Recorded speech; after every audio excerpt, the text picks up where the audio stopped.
Menteri Kelautan dan juga Perikanan Sakti Wahyu Trenggono menyebut nilai tukar nelayan Indonesia mengalami kenaikan namun masih tergolong miskin.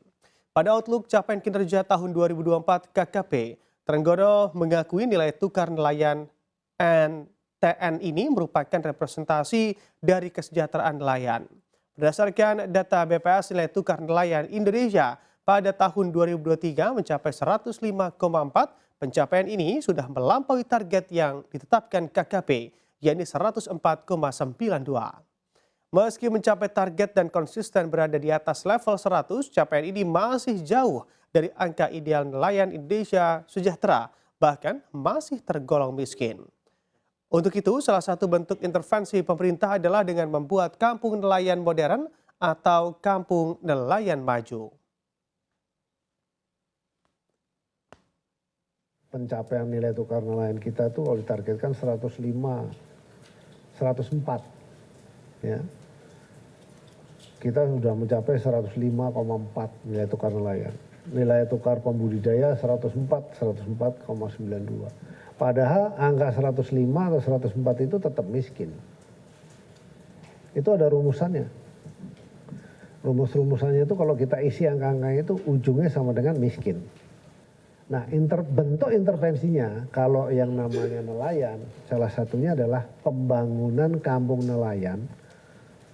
Ini banyak istilah ya, ada kampung nelayan maju, namanya Kalaju. Mungkin teman-teman media dengar Kalaju. Tapi sebenarnya Kalaju itu sendiri, saya cek, kita bedah lagi ke dalam, anggarannya cuma 300, paling tinggi 600 juta. 600 juta kalau benerin kampung nelayan bisa jadi nggak? Buat bangun satu rumah aja kayaknya nggak jadi deh.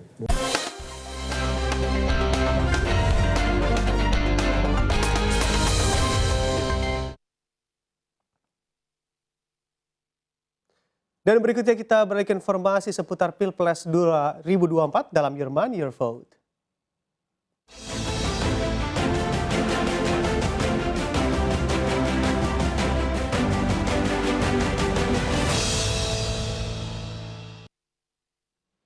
Sejumlah relawan calon Presiden Prabowo Subianto Gibran Raka Buming Raka melaporkan Anies Baswedan ke Bawaslu terkait pernyataannya soal lahan Prabowo seluas 340.000 hektar dan juga anggaran 700 triliun rupiah untuk pembelian alutsista bekas dalam debat ketiga Pilpres 2024. Relawan Prabowo Subianto Subadria Nuka mengatakan total lahan pribadi yang dimiliki oleh Prabowo telah tercantum pada LHKPN, yakni tanah dan bangunan senilai 275,32 miliar rupiah. Selain itu, anggaran Kemenhan juga tidak mencapai 700 triliun rupiah, melainkan 134,32 triliun rupiah untuk tahun 2023. Selain melaporkan ke Bawaslu, relawan Prabowo lainnya, Natsir Sahib juga melaporkan Anies ke Mabes Polri terkait penyebaran informasi palsu atau hoax dalam debat Capres. Anies dianggap menyesatkan publik dengan informasi yang tidak akurat.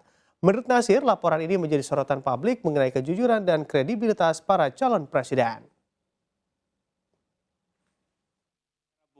Kita bicara fair, artinya apa? Ketika data yang disampaikan Mas Ganjar membawa data yang memang mungkin data juga data salah, tapi tidak menyesatkan.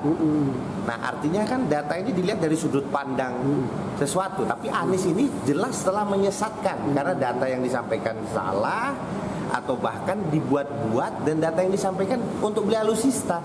Padahal itu data keseluruhan Kementerian Pertahanan. Kalau semuanya untuk beli alutsista, emang prajurit gak digaji sama negara? Tim nasional yang mengusung pasangan calon presiden dan juga calon wakil presiden Anies Baswedan dan Muhaimin Iskandar atau Amin merespon santai kabar pelaporan Anies ke Bawaslu. Pada sesi debat Capres yang digelar 7 Januari lalu, Anies sempat mengungkap kepemilikan lahan Prabowo yang sebanyak 340.000 hektar.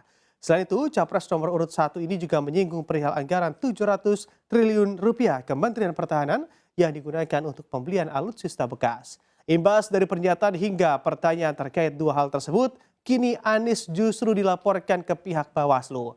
Asisten coach Timnas Amin Jazilul Fawaid menilai pihaknya hanya bermaksud menyampaikan pertanyaan dan data-data yang disampaikan pun sudah diketahui oleh publik. Karena itu, Timnas Amin mengaku tidak mempersoalkan laporan yang disampaikan pendekar hukum pemilu bersih kepada pihak Bawaslu. Namun, Jazilul mengingatkan Dalam debat Capres yang lalu, Anies sama sekali tidak bermaksud menyerang pribadi Prabowo Subianto.